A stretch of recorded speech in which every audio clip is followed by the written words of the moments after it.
Thank you for tuning in to Zim Newsbeat TV with Robert Tapfumani. Makadi baba. Tiripo isusu kurise kwa mtoko. Kwa mtoko kuti nanako. Kurina nanditi. Isumudza ivoice mbichana pa mtoko munobva neche baba. Pa mtoko ndinobva pano pa also mission. Baba. Ndo pa chikoro pangu. Ndo pandakadzidza ipa baba. Anditika tichitono tenga kuma shops kwakatsando. Anditi ndo ma shops enyu. Andiwa icho. Anditika zita ndiani? It was Stuart Maguma. Mumuri menyu mukoma Stuart makazvarwa muri vangani nababa namai? Mumuri medu takaberekwa tiri 10. Tiri 10 kudaro. Tasara tiri vakomana vatatu. Vasikana 4. Okay. Tichida kuti 7. Vatatu vakasiya vari vakomana. Vakomana. Anditi mai vamwe chete? Mai vamwe chete. Nakuzvara pazvarwa imuni vangani izvi? Inini ndinowana 5. Saka masava ne 5 kuti mubhite mudhara. Anditi hapichasvikaku nemamiro upenyu zvinorema. Anditi aiwa ndizvozvo. Ndichiona mukoma ndakaona manditsvaga mukati mune dambudziko ramosangana naro mukati meupenyu. Regai mumbosangana netikurukure. Dambudziko iri rakatanga sei? Dambudziko rangu ini rakatanga 1996. Ndakatanga ndikaenda ku-out. Pakupedzisira ndaizona ropa. Mukaenda toilet? Dambudziko iri ndakambofamba kuchipatara. Hazvina kuchinja. Kuchipatara vaiti chii? Masvika iko masotsanangura kuti kuchipatara vaingoti tunge tumapundu etumukati tunge tichiputika kana tichitsinga zematauriro aizviita tunge tichiburitsa blood tinobva ndiwa mushonga asi mushonga waindipa yanga isingashandi. Okay.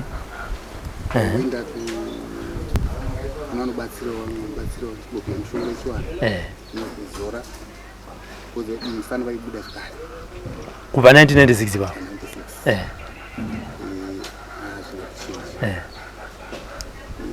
ndakararama saizvozvo chingodaro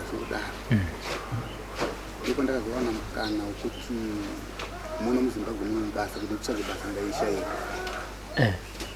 ndasingawana basa ndaikuya mutsvaka basa ndagona kuita program ndakandadzoka kuti kumusha ndoda kunge ndingotenderere nzipa muri pamwe svika ndazofunga kuti kuita nditize ndiende South Africa aneziva ndoka ndaenda kuCape Town ndoka ndakanosvika kumushanda program iyayi hana kuzoiona. Muri Cape Town? Yes. Ndakanorarama ndiri Cape Town ndisingaonechi dambudziko iro.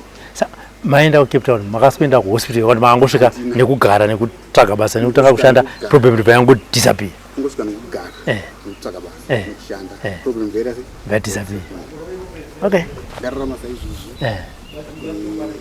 ndipo ndazoita mukana kuti ndamboenda kumusha mborona mhuri sezvo nani mhuri ndichinamata postori ndokana baba taona mune shungu dzakaenda kumusha asi musaende kumusha taona mazodzoka maita urwere mabva kumusha.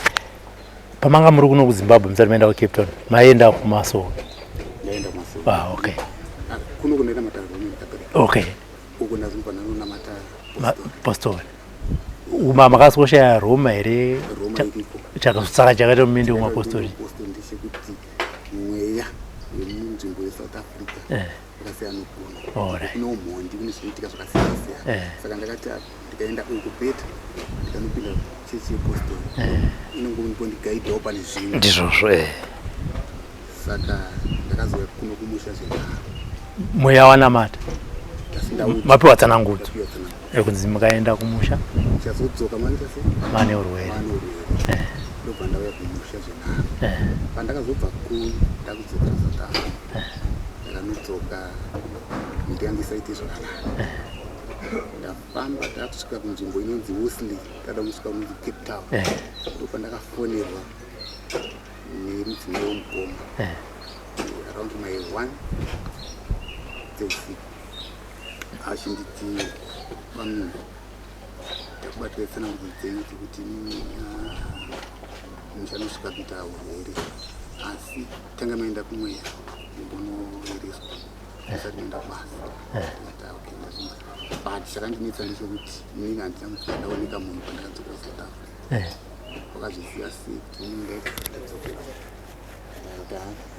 pamwe wakaenda kawo maapostoli vanzi ndaona baba munenyu vari kufamba vari kuenda kunze kwenyika ndasvika uko iwa ndakanoenda kubasa ndasvika kubasa saunosvika kumapast 10 tipa basa pandadona ndadona ndopandakanza yatifonera murungu fonera murungu mubau vantora vaenda nekusejari netestwa zvese hapana chakawanda zvadaro ndo kana ndichimbozorora for 1 week kuzebasa ipapo ndakazorora asi ndandakagwinya hapana kana chakandinza kuti ndirwadzani apa ndakasiya zvadaro ndopanga achidzoka kubasa ndakushanda ndopandakatumira mari kuti mudzimai auye South Africa mudzimai ndokuya South Africa South Africa akapedza 1 week 3 days Saturday yacho ndisingaendi kubasa ndopandakanza chinhu chakandirova musoro ndakanga ndichandirova musoro ndipo pakapatotangira uviri basa manje ndakada kumandidzira kada kuenda kubasa ndobva ndati ndibike porridge ndabikirwa porridge pandakakodya porridge reya ndakabva ndatorutsa ropa kwete chimwe cheropa ndakarutsa chimwe cheyo ndati zvokuti ndichaenda kubasa achichaita ndafona kubasa kuti handisinge zvakanaka ndafona ndobva taura kuti ndaunorapwa zosvika kumasikati hapana chandachaziva ndakutorwara handichataura ndoita sei kutakurwa kwandakaitwa kuenda kuchipatara nazo ndakatakurwa sei ndokananiswa kuKaupurema hospital biggest hospital in Cape Town ndokananzi meningitis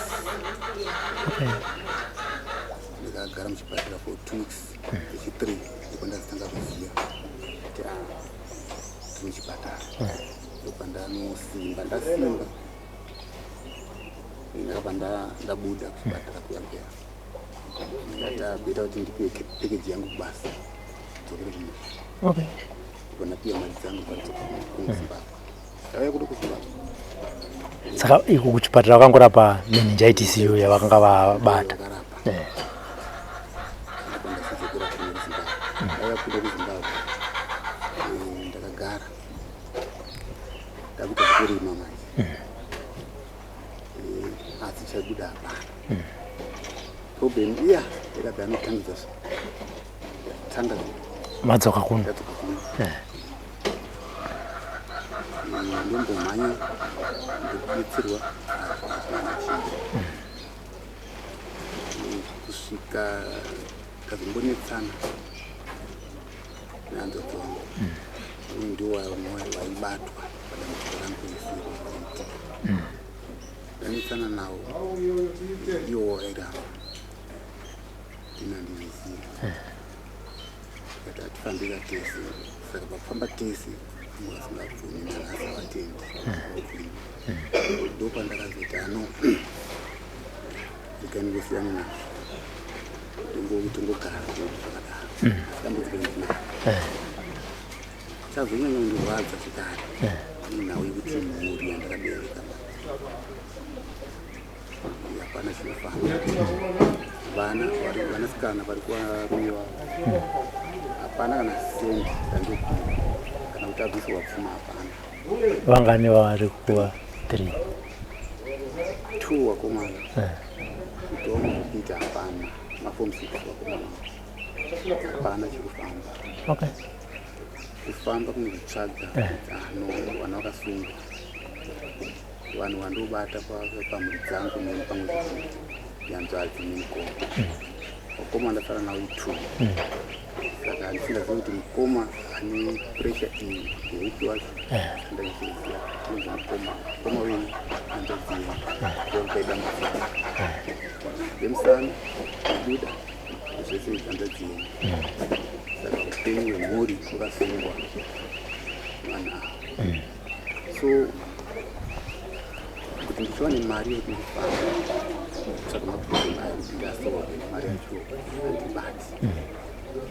Ndikarima zvekuti ndarima ndauda kuenda kumaketi unogona kuti fekanga madomasi akubhadhara nhasi angati kana kuti $50 sandari panonopinda musika mangwana ane pa $4 ndapesana nemari after 2 days domasi rarefu handikoni kuti ndisanganisa nemwe mari bcause ndikavata mari zvinhu zvese zvinozvaenda zavo kwanza kuti tingatooneka tatobata mombe aine mombe dzakapera ku 1 pandasati wane mombe 4 ndopandati mombe dzangu dzapera ku ndaita nditengese mombe 2 ndinotora driver's license ndopandатengesa mombe panenotora driver's license. It was 1998 ndakatora license kuti ndifambe nemota ndidrive mota anabva ndadriva mota ndakazotanga kudriva mota ndakucape town muno muzimbabwe handidi kunyika asi ndafamba nemota asi South Africa kana izvozvo ndifambe nemota saka zvinhu zvakushungurudza muupenyu kuti upenyu hunosvika kuti upenyu hwacho hwabatira kuwanda. Problem yandinayo inini yakanoafekta mukomana wandinayo. Mukomana uyu akanochiedzwa nahanzvadzi vangu nyingi akanzizveni kuda kuti uite ndikusiyire zvinhu zvangu ndobva wanetsana nomukomana vanetsana zvezvizvozvi wakabvatumagana mukomana nekuti aramba zvisirwa zvinhu kanza ndokuitisa mari mukomana akaramba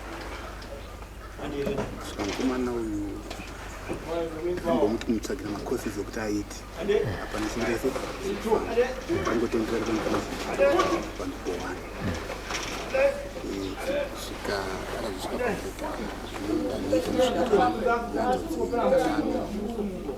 siyana nawo mari ndiye anotonga saka zvisinei pane zvakazongoitika kuti vanonetsana vega vega vaenda kunozana kuti naidzodzi community ndakakutadzira ichi inini inanzodzi dzeni zvinhu zvinyi zvonoda ipo ikanzodzi kuti saka vatadza kunzwisana saizvo mukomana akasvika kumahwisi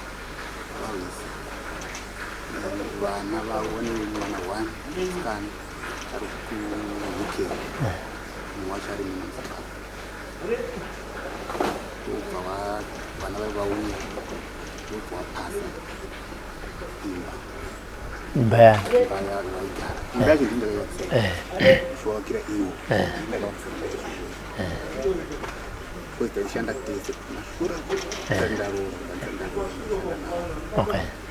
ndokuchivakira imba iyo vana vakazongorinokuita imba iyo ipenda isa matiles basi asi akashanda zvakanyanya paimba iyo ndiwo ndobvawapazenga kuwaenda panoisa mutokosenda ndobvawapugara ndobvaenda kupolisi ndobvaanotora pisoda ini nemhuri yangu yevamwe vana vamwe mukoma vakatorwa pisoda vafanimusangana nayo saka ndokandisizokumbira kupolisi kuitira kuti inini panogona kunge paine zvimwe zvinhu zvinochiitika mukati memhuri zvinodani toita sei saka ndinouya kuno kupolisi tokupaitsamba uenda nawo kwamunoda ndopatakapedzisira ipapo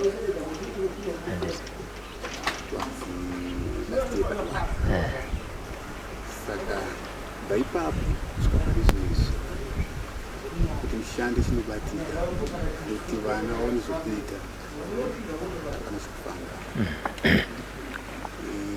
kuti ndiwane mari yekuti one kuti kana kuti mwana ndinoisa muchikoro kana kuita zvimwe zvakakosisi ashosha kuti ndiye kuno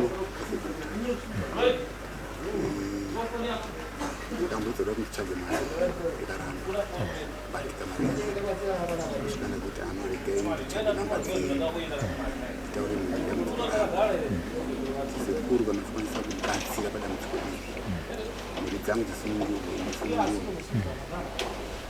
kana waona vanhu ivava mari wanayo anditi kwamutoko senda mambo wenyu ndi chifu mutoko ndinonzwa vamwe vachimboti kana vasangana nematambudziko akadai so vane masangana neurwere hwaminawo mofamba imimi monzwa kuti pobatwa vaviri kana vatatu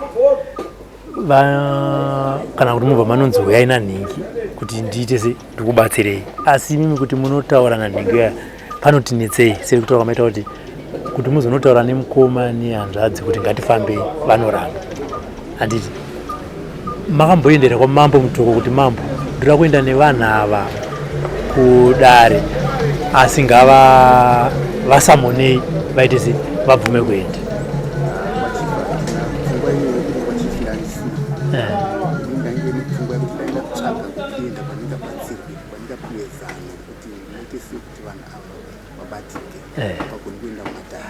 handiti because imwe pfungwa yandinoona inoitwa imwe pfungwa yandinoona inowanzobatsira dzimwe mhuri ndedzekuti vanoenda kwamambo vaenda kwamambo unopiwa masamono kunzi munhu aya nedambudziko fambai semhuri ipapo munhu kuti azoramba anenge akurambira mambo endi namambo vanoziva zvavandasi zvavanozomuita saka makazombodzokera kuchipatara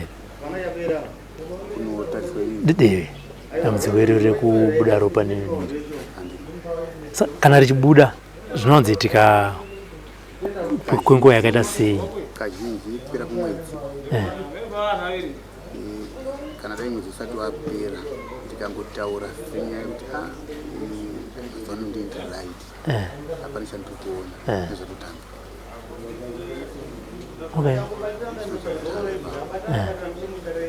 saka saipapa kuyabva taita kuno kuona hapana kuna mjana chikamu chekutengesa zvakadambuka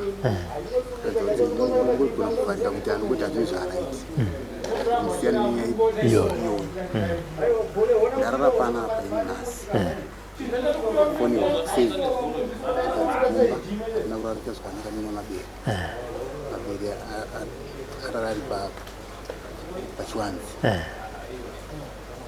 ndokubva aenda kumba kwaita asisi kwakapasa ndokwaenda saka zvinhu zvinonetsa kuti zvafamba sei zvikati apa tiri kufamba kuti tiedze kutsvaga kubatsipona apa ukuhondo yakusara kuitika chikumbiro changu ndikumbira kuti dai sekuru wandibatsira kutazvo kuti kana uchigona kuti ndingagonese kutrepa vanhu nyama dzangu idzi dzikwanise kusvika mudarira sekuru tikuoneswa tiri pamwe chete ko sekutaura kwamunoita handipane peace order ende vanogona kuramba ko imi makabatsirwa makapora zvipamuri zvakabva zvakaendawo kuvana vemunhu ari kukukonzerei kuti upenyu hwenyu nemhuri yenyu husungike zvose zvinhu zvanongona iwo ukarwadziwa ukabva kuti zvikubva nekuti kana usida direction ndogona kuvaudzawo kuti aiwa handiwe pasekuru ndovanogona kupedza dambudziko iroro ndo ndingazvivise izvozvo ndisina kutaura nemunhu zvangogadziriswa saizvozvo munhu orwadziwa uiziva kuti arwadziwa tomupawo advice yekuti kunopedzwa dambudziko iri ndikwaniniki pasekuru tsvazvandi panochipedza ndo patongo kuti patango yatisi saka vana vevakwasha pavakauya vachitora amai vavo vakati chii kwamuri? hapana chavakataura vakangoya nemapurisa vakataura nemapurisa yakunopasi mapurisa ndakavaudza ndikati mukona mauya nevazukuru ava kuti vauya mupaza musha vasekuru vazukuru ava vakakurira pano vachichengetwa navasekuru vachiendeswa kuchikoro upenyu hwaina vazukuru avo iko zvinezvi kusvika kuuk vakabva maukana asekuru saka zviri kushamisa kuti simba racho rabva kukuya kunopaza pamusha pawakakurira vachidzidziswa nesu vana sekuru wavo simba racho rabva kupi ndakavariritira tisu uziva kumati bazi ramushina zvikanzi nemapurisa atinamboziva kuti ndo maniro zvakaita kana zvakadaro wakanganisa tikati ai wari right zvinhu zvavo zvakuita se zvavari kuita atingavashoni andingavarwise futi kuti mazviitirei moreover imba yauri kupaza yacho ndii ndakaidikitira kuti hanzvadzi yangu igariwa pakati ndozowakiso yangu since taishanda tese mukati tichimatita sei so hazvina problem tozoonana mberi angosiya zvakadaro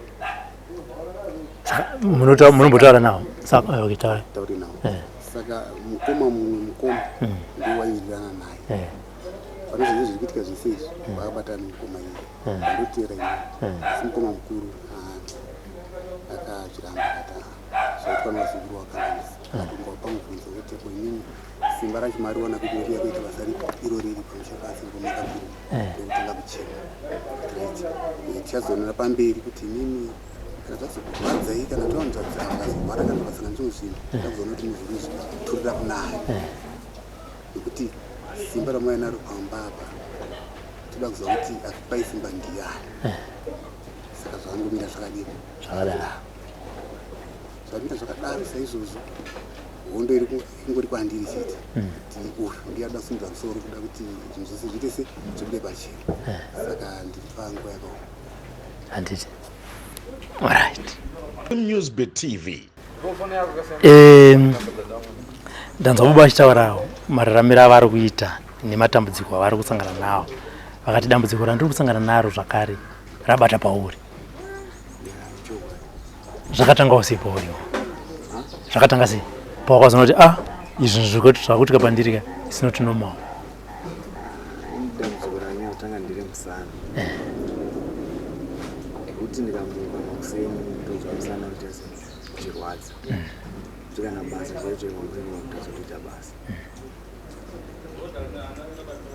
handiti tete vatanzwa vachitaura zvakafamba sei nhaurwa yenyu yakatanga papi pakuzoti muzonogara pasi muchida kupanana zvinhu ine yangu enda kumbopawo ndoenda kumbopawo foni yangu yanga iri pachaja pamba kwavo saka pandakasvika ipapo ndakutora foni pachaji ndombo wakatanga uchitaura zvinhu wati asi kuti ndikupe zvinhu zvinhu vakatanga sei dakunzwa conversation iyoyo hakuna katira paka dakunzwa kuti wasvika pamba uenda unotora foni yako ichi iri pachaji vobva vatichi nairo pati muzukuru uya pano tigari pasi yakatanga sei nyandira kunyatsonzwa mbozi vanozoti hazvisiri zvasi dakunzwa kuti matangiro akaita conversation inini ndakato painziwa bhosha wainziwa bhosha ngora paredio vachitaura nyaya ichi yeupenyu chichichi wakuomesewa upenyu chichi kana ini tetechi zvakatondiomera ndobva wakaitanga kutaura kuti iwewe ndikakugadzirira zvinozonetsa mangwana makwako ndikataura izvi zvamutora zvamuda kundigadzirira zvichii ndobva wakataura nyaya ichi zvinhu ndinokwanisa kukupa chichi taura handida chichi ndopa wataura nyaya yezvinhu ndopa vati zvakati tinoda kuti ndinzwe ivo vana kuzotaura kuti zvinhu zvakaita sezvo asi wangoti ndikakugadzirira zvinhu zvacho unoita sei kana kubasa kana ita sei zvese unoita sei unotoshanda asi problem ndi baba wako baba wako akazozviziva anzi zvinozonetsa ndobva vati chitete inibva ndangoramba ndasiyira iri pandadzoka kuno saka tatoti gare ndakazowadzokera futi pandachinatsochiwabvunza kuti natsei ndiuziva kuti zvinhu zvamaitira nezvazvo ndezvipi saka ipapo ndandakatsamwa ndekacho ndo kwakatanga kupindura rafu wachibva watondinyararira vakakuti chii wavabvunza kuti mimi tete zvinhu zvamaitaura zvezve ndezvipi wakati handizvizivi hatina kubvira tataura tese izvozvo okay ndikati kuinga makataura wani wabva wanyarara zvese zvanga ndakutaura ngo wangoramba wakaita sei wakanyarara usapindura ndikati kuinga maundi ignore wani waramba wakanyarara saka inini panguva china handine hasha ndo patakazosvika pakumanisana ndobva wazona vakuzoya nemapurisa saka kubva ipapo makazombotaura misi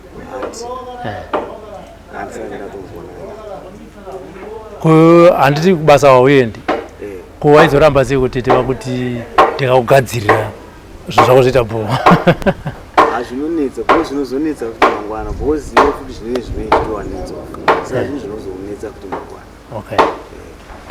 Saka iwe uchitaza upenyu hwatete tikati wakamira sei? Upenyu hwavo hwakanaka hwawagara usazozivawo kuti zvinhu zvavo zvinoitwanetsa sei haditi alright baribo. Thank you for tuning in to Zim News Beat TV.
ndinogara kure nehama ndingaite ripizano naize kurutasuka irinani ndiende kure ndinogara kure nehama netsinza rangu vanondirakana irinani ndiende kure ndinogara kure ndingaite ripizano naize kurutasu zvirinani ndiende kure ndinogara kure mangwana mukatsarwara kumba uku zvirinani ndiende kure ndinogara kure mangwana mwana warwara sekuru ona zvirinani ndiende kure ndinogara kure ndachaya rugare pamba pangu vakomana ona zvirinani ndiende kure ndinogara kure ndingaite ripizano naize kurutazuka zvirinani ndiende kure ndinogara kure sondo rakapera rino vakaroya amai zvirinani ndiende kure ndinogara kure sondo rakapera rino vakaroya baba zvirinani ndiende kure ndinogara kure nyaya dzakapedzwa nasekuru tasva ona zvirinani ndiende kure ndinogara kure ndingaite ripizano naisekuru tasva ndayaura zvirinani ndiende kure ndinogara kure sondo rakapera rino vakauraya mwana wangu zvirinani ndiende kure ndinogara kure kukudza muzoro sandiko kufunga vakomana zvirinani ndiende kure ndinogara kure hakuna rudzi rusina matare vakomana iyo zvirinani ndiende kure ndinogara kure hakuna dzinza risina zvaro moyo yavo zvirinani ndiende kure ndinogara kure sekuru tatundipaiwa zano ini moyo yavo zvirinani ndiende kure ndinogara kure ndaita sei naisekuru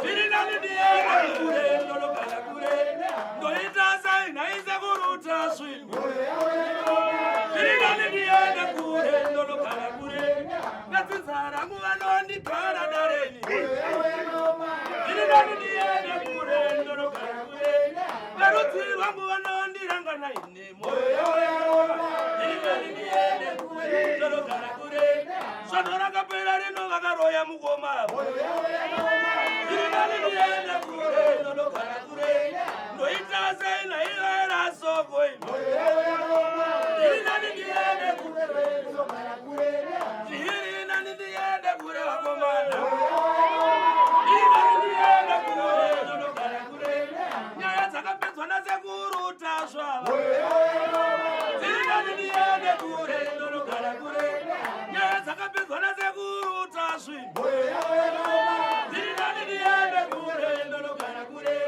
yavira mbira karingi nemagwenya mbira moyo yavo yakaoma zvirinani ndiende kure ndinogara kure yarowa mbira karingi nemagwenya mbira imi zvirinani ndiende kure ndinogara kure zvirinani ndiende kure vakomana zvirinani ndiende kure ndinogara kure zvirinani ndiende kure